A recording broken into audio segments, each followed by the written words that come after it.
Hello दोस्तों, मैं self doctor Himanshu Chawla. आज हम देखने जा रहे हैं एंजाइम मार्कर्स, यानी कि हम पढ़ेंगे कि कौन सी सेल ऑर्गेनेले में कौन से एंजाइम पाए जाते हैं। एंजाइम्स स्पेसिफिक होते हैं एक स्पेसिफिक सेल ऑर्गेनेले के लिए, इसीलिए हम इन्हें एंजाइम मार्कर्स कहते हैं। इसका क्वेश्चन आपको एमसीक्यू के फॉर्म में, फिजियोलॉजी में भी आ सकता है। अगर आप बायोलॉजी भी पढ़ रहे हैं डिटेल में, तो भी ये वीडियो आपके लिए रेलिवेंट रहेगी। सबसे पहले देखते हैं हम न्यूक्लियस। अब न्यूक्लियस क्या होता है? Control centre of the cell, जहां से सब कुछ कंट्रोल होता है। तो जैसे ही हम किसी ऑफिस में भी जाते हैं रियल लाइफ में, तो वहां का जो कंट्रोलिंग सेंटर होता है वो कौन सा होता है? वो होता है एचआर डिपार्टमेंट।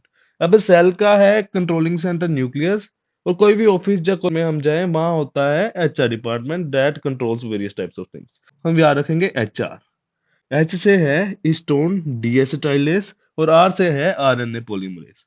आप इसे वैसे भी याद रखते हैं कि न्यूक्लियस में क्या पाया जाता है? आरएनए होता है, और इसके साथ साथ हिस्टोन प्रोटीन्स भी होते हैं। तो ऐसे भी आप याद रख सकते हैं एचआर से। आगे हम बात करते हैं माइटोकॉन्ड्रिया की। माइटोकॉन्ड्रिया आपको पता ही है, power house of the cell, क्योंकि ये एटीपी को जनरेट करता है, सो ये एनर्जी बांटने का काम करता है। जैसे ही समाज में सीए का क्या काम होता है? सीए सीए क्या करता है? पैसे बांटता है। वैसे ही समाज की करेंसी है पैसे, एनर्जी की करेंसी है एटीपी, जो माइटोकॉन्ड्रिया में बनती है। सो माइटोकॉन्ड्रिया एक तरह से सीए होगा।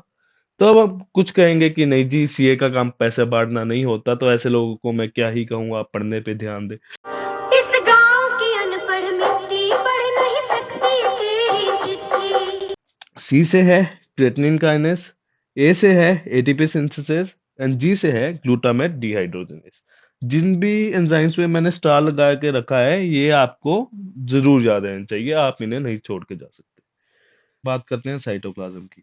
अब जो साइटोप्लाज्म है वो सेल को भर के रखता है। उसी तरह जो लेडीज होती हैं वो हमारे घर का गहना होती है, वो हमारे घर को भर के रखती है। जैसे साइटोप्लाज्म के बिना सेल अधूरा है, लेडी के बिना हम भी अधूरे हैं।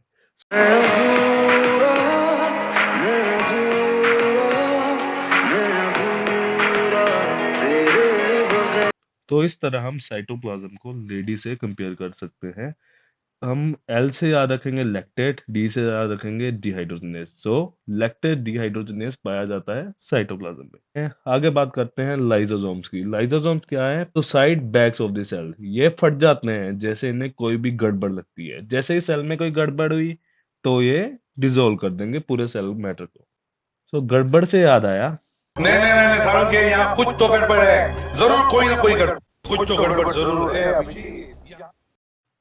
तो लाइसोसोम्स के लिए हम याद रखेंगे एसीपी। ए से हम याद रखेंगे एसिड फोस्फेटेज। आपको पता है कि लाइसोसोम्स के जो कंटेंट्स होते हैं वो एसिडिक होते हैं। एसिडिक कैसे होते हैं? वो उनमें होता है एसिड फोस्फेटेज। ठीक है, पी से हम फोस्फेटेज ऐसे याद कर सकते हैं। और सी से है कैथेप्सिन। फिर बात करते हैं गोल्जी अपरेटस की।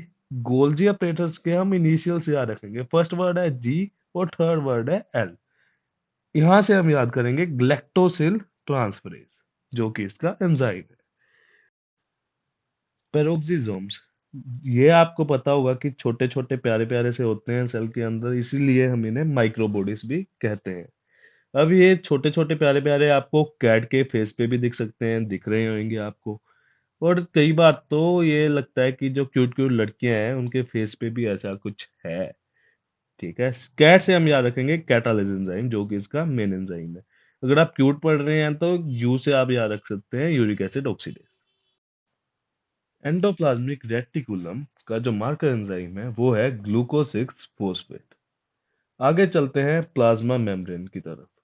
आज ही मैंने सुबह नान खाए, बहुत ही स्वादिष्ट थे, खा के मजा आ गया। मैं तो 5 नान खा गया। नान की शेप से मुझे प्लाज्मा मेम्ब्रेन की याद आ गई, क्योंकि जो सेल की शेप है और जो नान की शेप है वो मिलती जुलती है। सो प्लाज्मा मेम्ब्रेन से हम नान को याद रखेंगे। एन से है सोडियम पोटेशियम एटीपीएस। ए से है एडेनिलिल ट्रांसफरेज। और एन अगला है, उससे है 5 न्यूक्लियोटाइडेज। ये एंजाइम्स है प्लाज्मा मेम्ब्रेन के। फर्स्ट वाला आप जरूर याद रखें। आई होप आपको ये वीडियो अच्छी लगी होगी। अगर बढ़िया लगी तो इसे जरूर लाइक करें and follow for more such content. Thank you so much.